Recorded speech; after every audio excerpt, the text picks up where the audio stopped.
नमस्कार, आप सुन रहे हैं किताबों का सार, जहां हर किताब को हम सिर्फ पढ़ते नहीं बल्कि जीते हैं।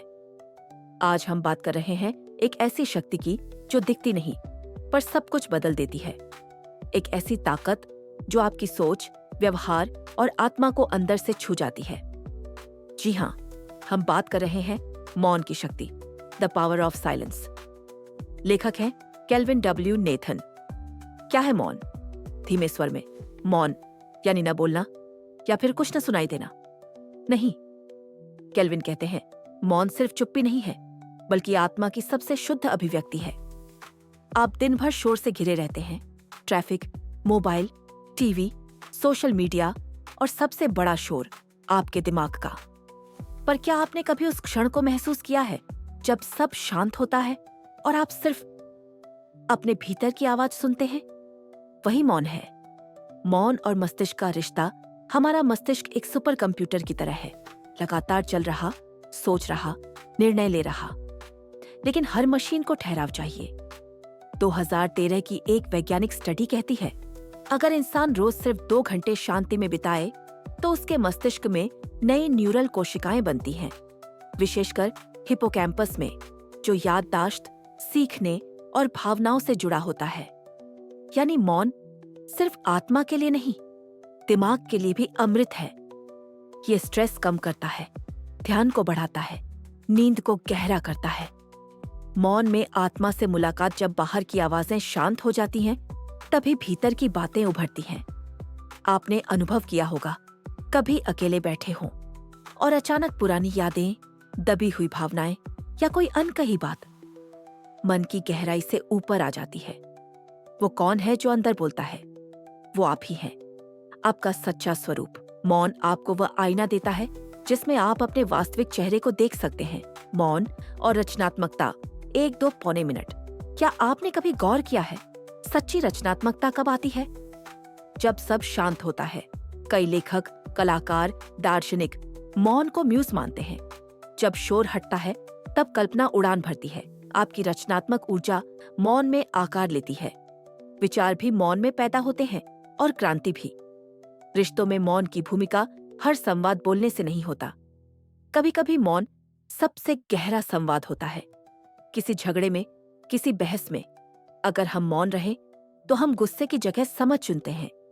मौन हमें सोचने का समय देता है, भावनाओं को नियंत्रित करता है और सबसे अहम, मौन हमें सिखाता है सुनना। आज के समय में लोग सुनते नहीं, बस जवाब देने की तैयारी करते हैं। पर मौन श्रोता वो होता है जो पूरी बात सुनता है, समझता है और फिर उत्तर देता है। भावनात्मक और मानसिक उपचार।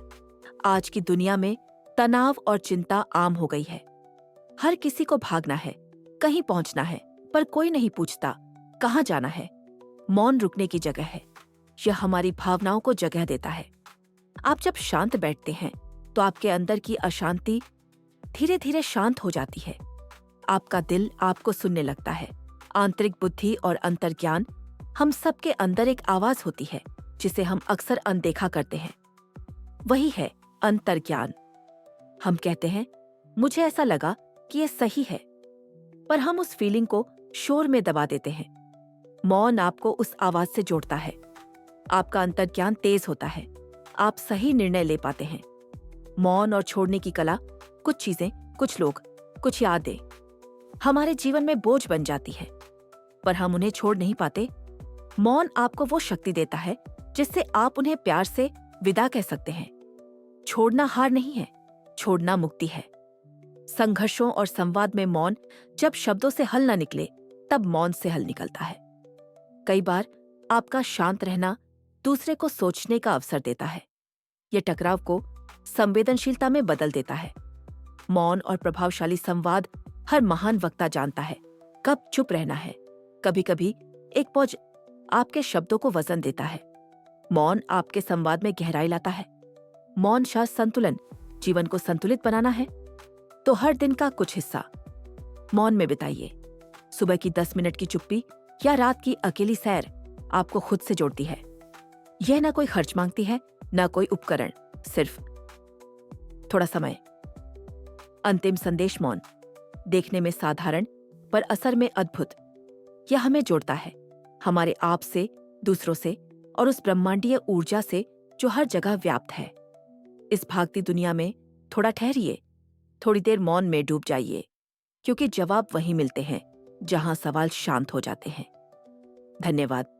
अगर आपको यह वीडियो पसंद आया हो तो लाइक करें, शेयर करें और किताबों का सार को सब्सक्राइब करना ना भूलें।